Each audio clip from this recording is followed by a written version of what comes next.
ದೇಶಾದ್ಯಂತ ಈಗ ಸಿಲಿಂಡರ್ಗಾಗಿ ಒಂದು ರೀತಿಯಲ್ಲಿ ಹಾಹಾಕಾರ ಸೃಷ್ಟಿಯಾಗಿದೆ. ಗುಜರಾತಲ್ಲಂತೂ ನೋಡಿದ್ವಿ ಎಷ್ಟೆಲ್ಲ ಸಮಸ್ಯೆ ಆಗ್ತಾ ಇದೆ. ನಮ್ಮ ಕರ್ನಾಟಕದಲ್ಲೂ ಅಷ್ಟೇ ಗ್ರಾಮೀಣ ಭಾಗಗಳಲ್ಲಿ ಹಲವು ಕಡೆಗಳಲ್ಲಿ ಸಮಸ್ಯೆ ಆಗ್ತಾ ಇದೆ, ಬೇರೆ ಬೇರೆ ಜಿಲ್ಲೆಗಳಲ್ಲಿ ಸಮಸ್ಯೆ ಆಗ್ತಾ ಇದೆ. ಆದರೆ ದೇಶಕ್ಕೆ ಸಿಲಿಂಡರ್ ಸಮಸ್ಯೆ ತಟ್ಟಿದ್ರು ಕೂಡ ಈ ಊರಿಗೆ ಮಾತ್ರ ಯಾವುದೇ ರೀತಿಯ ಪ್ರಾಬ್ಲಮ್ ಆಗ್ತಾ ಇಲ್ಲ. ಈ ಗ್ರಾಮದಲ್ಲಿ ಯಾಕೆ ಪ್ರಾಬ್ಲಮ್ ಆಗ್ತಾ ಇಲ್ಲ ಅಂದರೆ ಇವ್ರುಗಳು ಅವಲಂಬಿಸಿರೋದು ಬಯೋಗ್ಯಾಸನ್ನು, ನ್ಯಾಚುರಲ್ ಗ್ಯಾಸನ್ನು. ಈ ಗ್ರಾಮದಲ್ಲಿ 20% ಜನ ಬಯೋಗ್ಯಾಸನ್ನೇ ಬಳಸ್ತಾ ಇರುವಂಥದ್ದು. ಗೋಬರ್ ಗ್ಯಾಸನ್ನು ಸ್ಟಾರ್ಟ್ ಮಾಡಿ ರಿಲ್ಯಾಕ್ಸ್ ಆಗಿದ್ದಾರೆ. ಇಲ್ಲಿನ ಜನ ಆರಾಮಾಗಿ ಅಡುಗೆ ಮಾಡ್ಕೊಂಡು ಊಟ ಮಾಡ್ತಾ ಇದ್ದಾರೆ. ಕೇವಲ 2 ಬುಟ್ಟಿ ಸಗಣಿಯಲ್ಲಿ 1 ದಿನದ ಅಡುಗೆ ರೆಡಿಯಾಗೋಗುತ್ತೆ ಇವರಿಗೆ ಗೋಬರ್ ಗ್ಯಾಸ್ ತಯಾರು ಮಾಡೋದಕ್ಕೆ. ಬೆಳಗಾವಿಯ ಕಟ್ಟಣಬಾವಿ ಹಾಗೆ ಕಡೋಲಿಯಲ್ಲಿ ಬಯೋಗ್ಯಾಸನ್ನು ತಯಾರಿ ಮಾಡ್ಕೋತಾರೆ ಇಲ್ಲಿನ ಗ್ರಾಮಸ್ಥರು. ಈ ಗ್ರಾಮಗಳ ಮನೆಗಳಲ್ಲೂ ಕೂಡ ಗೋಬರ್ ಗ್ಯಾಸ್ ಇದೆ. ಗೋಬರ್ ಗ್ಯಾಸ್ನ ಸಮಸ್ಯೆ ಇಲ್ಲ ಅವರಿಗೆ. ಪರಿಸರವಾದಿ ಶಿವಾಜಿ ಕಾಗಣಿಕರ್ ದೂರದೃಷ್ಟಿಯ ಫಲದಿಂದಾಗಿ ಇಲ್ಲಿ ಈಗ ಎಲ್ಲರೂ ಸಿಲಿಂಡರ್ ಸಮಸ್ಯೆಯನ್ನು ಅನುಭವಿಸ್ತಾ ಇರುವಂತಹ ಈ ಸಂದರ್ಭದಲ್ಲಿ ಆ ಊರುಗಳಲ್ಲಿ ಮಾತ್ರ ಯಾವುದೇ ರೀತಿಯ ತೊಂದರೆ ಆಗ್ತಾ ಇಲ್ಲ. ಗೋಬರ್ ಗ್ಯಾಸನ್ನು ಬಳಸಿಕೊಂಡು ಈ ಗ್ರಾಮಗಳ ಜನ ಅಡುಗೆಯನ್ನು ಮಾಡಿಕೊಂಡು ನೆಮ್ಮದಿಯಾಗಿದ್ದಾರೆ. ಕಟ್ಟಣಬಾವಿ ಹಾಗೆ ಕಡೋಲಿ ಗ್ರಾಮಗಳು ಬೆಳಗಾವಿ ಜಿಲ್ಲೆಗೆ ಸಂಬಂಧಿಸಿದಂತಹ ಗ್ರಾಮಗಳು ಇವೆರಡು. ಇಲ್ಲಿಯ ಜನ ಗ್ಯಾಸ್ ವಿಚಾರಕ್ಕೆ ಬಂದಾಗ ಸರ್ಕಾರದ ಮೇಲೆ ಅವಲಂಬಿತರಾಗದೆ ಅಥವಾ ಗೃಹ ಬಳಕೆಯ ಸಿಲಿಂಡರ್ಗಳ ಮೇಲೆ ಅವಲಂಬಿತರಾಗದೆ ಸ್ವಾವಲಂಬಿಗಳಾಗಿ ಬಯೋಗ್ಯಾಸನ್ನು ಬಳಸ್ತಾ, ಪರಿಸರ ಸ್ನೇಹಿ ಗ್ಯಾಸನ್ನು ಬಳಸ್ತಾ ಅವರೇ ಅಡುಗೆಯನ್ನು ತಯಾರು ಮಾಡ್ಕೊಳ್ತಾ ಇದ್ದಾರೆ. ಅವರಿಗೆ ಈಗ ಸಿಲಿಂಡರ್ ಸಂಕಷ್ಟದ ಸಮಯದಲ್ಲೂ ಕೂಡ ಯಾವುದೇ ರೀತಿಯ ತೊಂದರೆ ಅವರಿಗೆ ಆಗ್ತಾ ಇಲ್ಲ. ಅಲ್ಲಿ ಇದು ಗ್ಯಾಸ್ ನಮ್ಮ ಕೂಡಿದ್ದು ರೀ 30 ವರ್ಷ ಗ್ಯಾಸ್ ನಾವು ಗೋಬರ್ ಗ್ಯಾಸ್ ಅಡುಗೆ ಮಾಡಿದ್ದೀವಿ ರೀ. ಒಲಿ ಮ್ಯಾಗ ಗೋಬರ್ ಗ್ಯಾಸ್ ಸಿಲಿಂಡರ್ ಇರಾಕಿಲ್ರಿ ಅವಾಗ. ಈಗ ಬೇರೆ ಆದ ಬಳಕು ಇದು ರಿಪೇರಿ ಮಾಡ್ಕೊಂಡಿರು ಈಗ ನಡೆಯತೈತ್ರಿ ಅದು. ಈಗ ಸಿಲಿಂಡರ್ದೇನೆ ಅವಶ್ಯಕತೆ ಇಲ್ಲ, ಅವಾಗಿಂದನ ಇದೈತ್ರಿ ನಮ್ದು. ಈಗ 4-5 ಜನ ಆದೇವ್ರಿ, ಅಷ್ಟ ಮಾಡ್ತೀವಿ. ಗೋಬರ್ ಗ್ಯಾಸ್ ಮ್ಯಾಗ ಅನುಕೂಲ ಅಂದ್ರೆ ಇದು ನಮಗೆ ಟೆನ್ಷನ್ ಉಳಂಗಿಲ್ಲ ರೀ.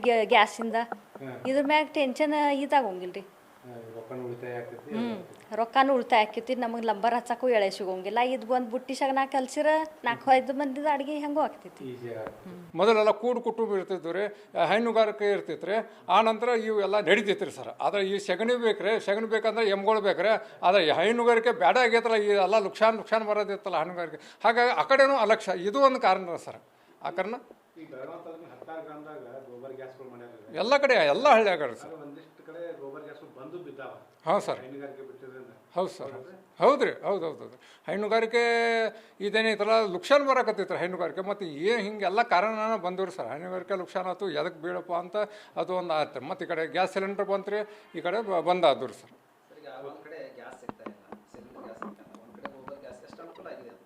ಸಾಕಷ್ಟು ರೀ ಸರ್. ಅದೇ ಹಿಂದಿನ ನೆನಪು ಬರಾಕತ್ತೈತಿ ಸರ್. ಪ್ರತಿ ಮನೆಗೂ ಒಂದೊಂದು ಗ್ಯಾಸ್ ಪ್ಯಾಂಟ್ ಇದ್ದವು, ಗೋಬರ್ ಗ್ಯಾಸ್ ಇದ್ದವು ರೀ. ಆದರೆ ಇವೆಲ್ಲ ಅನೇಕ ಕಾರ್ಯಗಳಿಂದ ಅವು ಬಂದು ಬಿದ್ದು ಅದ್ರಲ್ಲ. ಈಗ ಮತ್ತೆ ಪರಿಸ್ಥಿತಿ ಇದೇನು ಸಿಲಿಂಡರ್ ಐತಲ್ಲ, ಬಹುತೇಕ ಈ ಕಡೆ ಮತ್ತು ನಮ್ಮ ಲಕ್ಷ್ಯ ಎಲ್ಲ ಈ ಕಡೆ ಹೋಗತ್ತೈತೆ ಸರ್. ಏನೋ ಇದ್ರೆ ಚಲೋ ಆಗ್ತೈತೆ.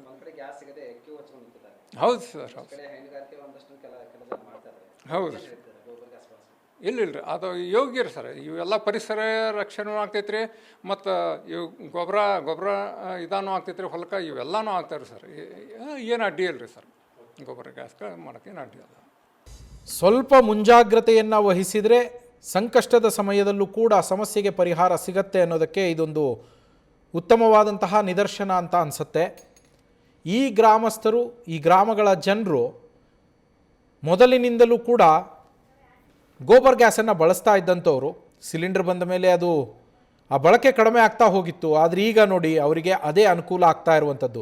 ಕೃಷಿಯಲ್ಲಿ ಬಂದಾಗೂ ಅಷ್ಟೇ ಗೊಬ್ಬರವನ್ನು, ಯೂರಿಯಾವನ್ನು, ಕೆಮಿಕಲ್ಗಳನ್ನು ಬಳಸೋದಕ್ಕೆ ಶುರು ಮಾಡಿದರು. ಈಗ ಮತ್ತೆ ಸಾವಯವ ಕೃಷಿಯತ್ತ ಜನ ಮುಖ ಮಾಡ್ತಾ ಇದ್ದಾರೆ. ಅದೇ ರೀತಿಯಲ್ಲಿ ಈಗ ಈ ಗ್ಯಾಸ್ನ ಸಂಕಷ್ಟದ ಸಮಯದಲ್ಲಿ ಈ ಗ್ರಾಮಗಳ ಜನ ಏನಿದ್ದಾರೆ, 2 ಗ್ರಾಮಗಳು ಬೆಳಗಾವಿ ಜಿಲ್ಲೆಯ ಕಟ್ಟಣಬಾವಿ ಹಾಗೆ ಕಡೋಲಿ ಗ್ರಾಮದ ಜನರು ಸದ್ಯ ಮತ್ತೆ ಗೋಬರ್ ಗ್ಯಾಸ್ನ ಮೊರೆ ಹೋಗಿರುವಂಥದ್ದು. LPG ಗ್ಯಾಸ್ನಿಂದ ಬಯೋಗ್ಯಾಸ್ ಬಳಕೆ ಕಡಿಮೆ ಮಾಡಿದ್ರು ಇಲ್ಲಿನ ಜನ. ಈಗ ಅಡುಗೆ ಗ್ಯಾಸ್ ಸಿಗದ ಹಿನ್ನೆಲೆಯಲ್ಲಿ ಬಯೋಗ್ಯಾಸ್ನತ್ತ ಮತ್ತೆ ಮುಖ ಮಾಡಿದ್ದಾರೆ. 2 ಗ್ರಾಮಗಳಲ್ಲಿ ಅಂದಾಜು 500ಕ್ಕೂ ಹೆಚ್ಚು ಕುಟುಂಬಗಳು ಬಯೋಗ್ಯಾಸನ್ನು ಬಳಕೆ ಮಾಡ್ತಾ ಇದ್ದಾವೆ.